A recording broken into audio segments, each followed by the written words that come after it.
Friction commerciale sino-américaine. La Chine ne fera aucun compromis sur les principes. Les nouvelles technologies aident les secteurs traditionnels. Journée des marques en Chine. L'ancien est nouveau et le nouveau est ancien.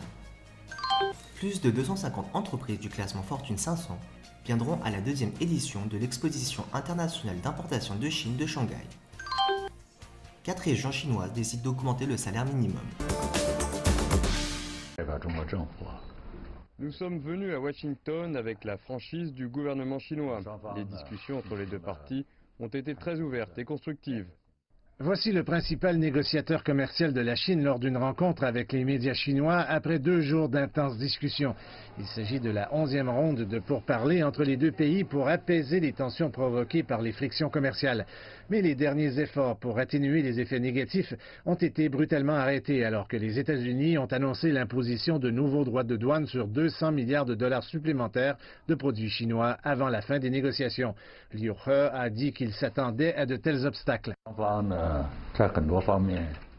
Tout pays a ses principes, tout comme la Chine. Et nous ne faisons aucun compromis sur les principes.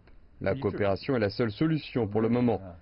Je crois que nos deux nations vont travailler ensemble face à nos ennemis communs. Et c'est seulement en travaillant ensemble que nous pourrons les vaincre. Le ministère chinois du Commerce a déclaré vendredi qu'il était déçu par la décision de Washington, ajoutant qu'il réagirait par ses propres actions. Le vice-premier ministre Liu a repris ses propos, mais il a également déclaré que les deux parties avaient réglé de nombreuses questions et s'étaient mises d'accord sur les sujets pour de nouvelles discussions. Nous avons tous convenu de maintenir l'élan de ces discussions, malgré toute résistance ou distraction temporaire.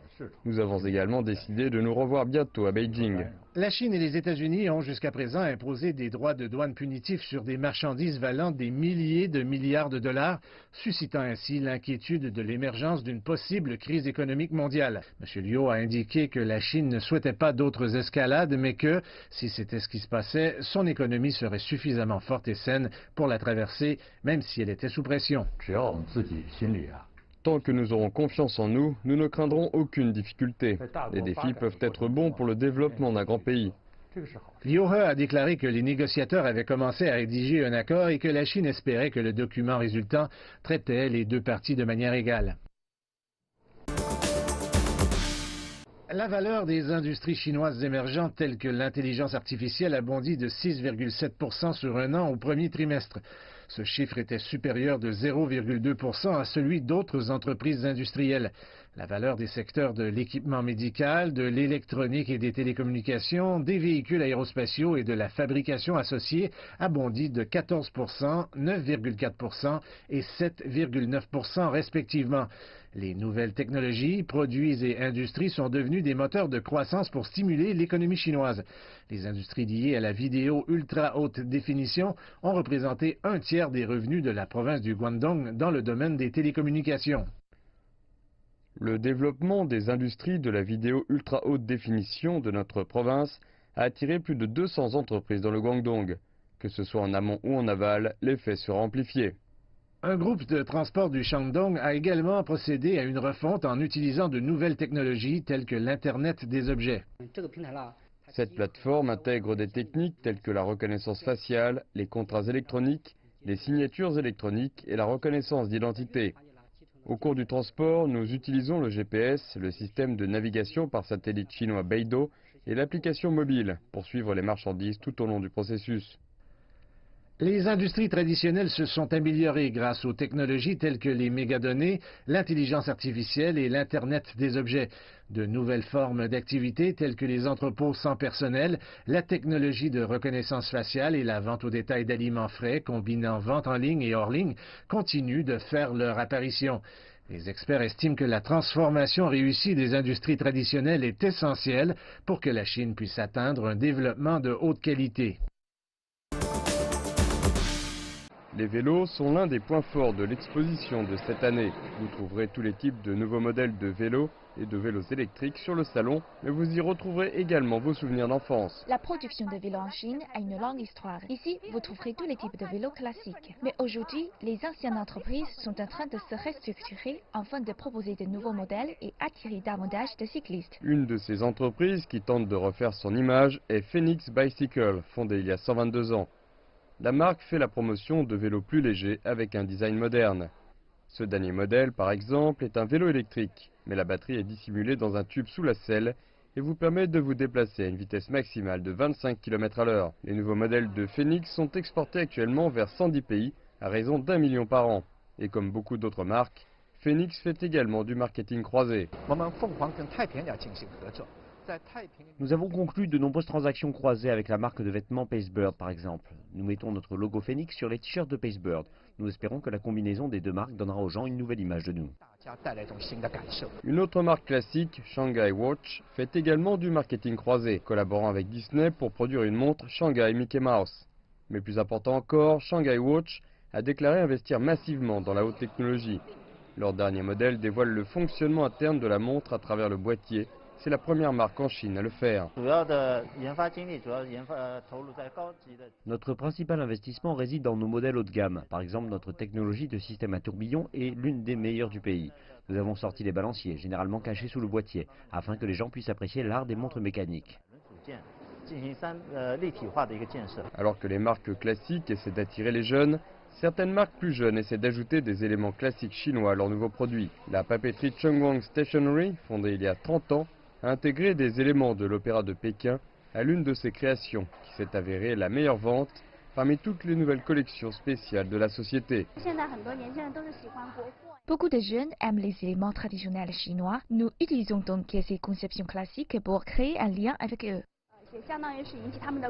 Plus de 200 entreprises nationales provenant des secteurs de l'industrie légère, du textile et de l'alimentation participeront au Salon des marques de cette année. Outre des présentations de produits, l'exposition comprend également des spectacles et la possibilité de découvrir certains des produits par vous-même.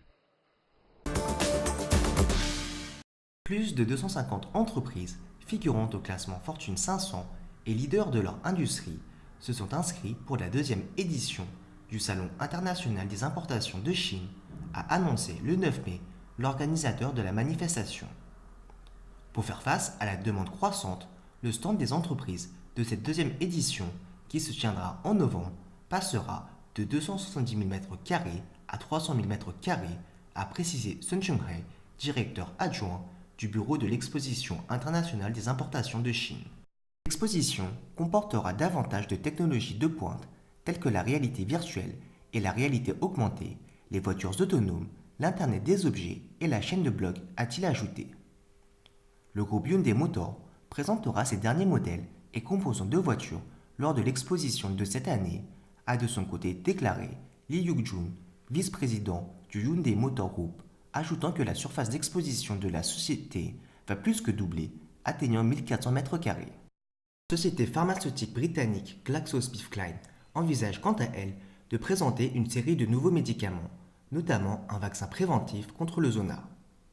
Au total, 172 pays, régions et organisations internationales et plus de 3600 entreprises ont participé à la première édition de l'exposition internationale d'importation de la Chine qui s'est tenue du 5 au 10 novembre dernier à Shanghai. Ce fut la première exposition au monde sur le thème des importations. Des intentions d'achat de biens et de services pour une année d'un montant de 57,83 milliards de dollars américains ont été signés lors de la première édition. Selon un article de l'Economic View publié le 10 mai, 4 régions de Chine ont publié un plan visant à augmenter les normes de salaire minimum et davantage d'endroits devraient leur emboîter le pas pour améliorer le bien-être de la population.